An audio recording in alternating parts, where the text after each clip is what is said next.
My name is Dorothy Miller. I'm 76 years old.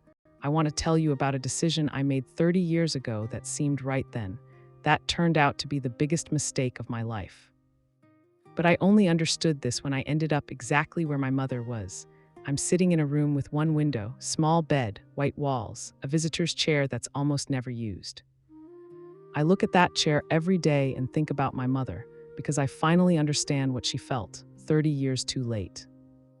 In 1992, I was 46. Accountant, 2 teenage kids, husband. My mother Grace lived alone. 76, arthritis, failing vision, fell sometimes. Neighbors called, "Mrs. Miller, your mother needs help." I knew, but didn't have time. Found Riverside Manor, assisted living. Expensive, clean, professional staff. Told myself it was best. Mom needed professional care. I drove her there one September morning. She sat quietly, hands folded, looking out the window at passing trees. 20 minutes of silence. Then, "Dorothy, where are we going?" "To a nice place, Mom, where they can take care of you better than I can." When we arrived, she saw the sign, Riverside Manor Senior Living. Her hands clenched on her purse, knuckles white. "This is a nursing home, Dorothy." Defensive immediately. "This isn't a nursing home, Mom. This is an assisted living facility. There's a difference." "What difference to me?" I had no answer then. I have one now. There was no difference. In the room's small room number 207, she sat on the bed, looked around, visitor's chair, closet, sink, then looked at me. Something in her eyes broke. She took my hand. Her hands trembled. "Please, Dorothy, don't leave me here." And these words haunt me every night for 30 years, I said. "Mom, I can't. I have work. The kids need me. You understand. You need care I can't provide." She let go of my hand, nodded. I left. Turned at the door. She sat looking out the window, small, alone. I walked away quickly without looking back. The first months I visited weekly. Saturday mornings with magazines Mom never read. She always asked, "When can I come home?" I always answered, "Soon, Mom." We both knew pure lie, then less often. Work, kids, too busy, too guilty to see what I'd done. After a year, once a month, if that, Mom stopped asking, just sat when I came. We talked about weather, about nothing. Then I'd leave, relieved the visit was over.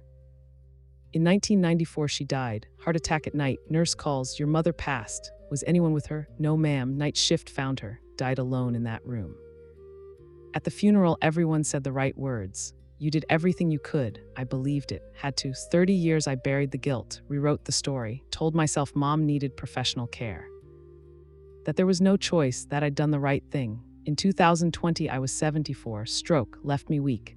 Jennifer tried caring for me 6 months with her. But Jennifer's a lawyer, teenage kids, husband, busy life. In 2022, Jennifer said, "Mom, I found a nice place, Sunset Gardens, let's just look." My heart sank. I knew what was happening. She drove me there one September morning. I sat quietly, hands in my lap, looking out the window, didn't ask anything. Deja vu so strong my chest hurt. "Jennifer, where are we going?" "To a nice place, Mom, where they can take care of you." The same words I said. I saw the sign, Sunset Gardens Assisted Living, hands clenched on my purse. "This is a nursing home." "This is assisted living, Mom. There's a difference." I heard my own voice, my words, my excuses. In the room number 312, I sat on the bed, looked around, visitor's chair, closet, sink. Everything exactly like Mom's. Looked at Jennifer. "Jennifer, please don't leave me here." My mother said those same words. In room 207, same bed.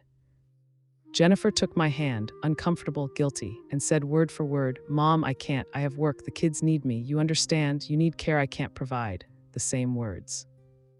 She let go of my hand, left, turned at the door. I sat looking out the window. She walked away quickly, and sitting on that bed I saw my mother, Riverside Manor, 30 years ago. Sitting on the bed, watching me leave. I did this to her. Now my daughter's doing it to me. First months, Jennifer visited often. Now once every 2-3 months. Always reasons, work, kids, too busy.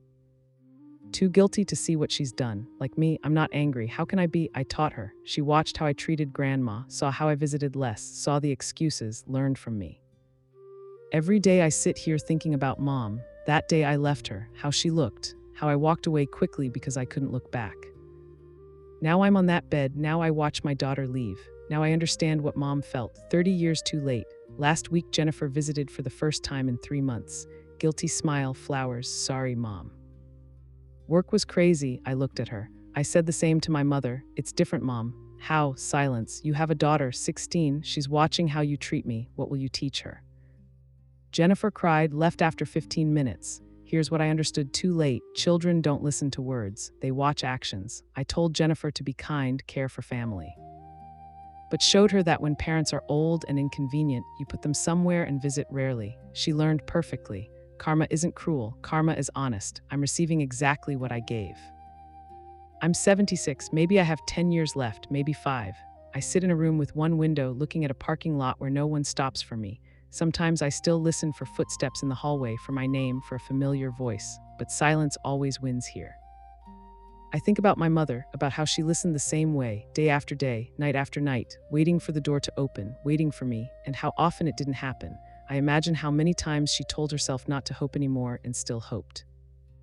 I'm sorry, Mom, I understand now, but it's too late. If you're watching this video and your parents are still alive, don't wait. Go to them, sit beside them, listen, hold their hand. One day you'll be left with either the memory of warmth or an emptiness nothing can fill. Children don't listen to our words, they watch our actions, and those are what they repeat. Break the cycle while there's still time, because when you're sitting in a room with one window, waiting for a call that will never come, there's nothing left to fix. That's what happened to me, that's what happened to my mother, and it can happen to those watching right now.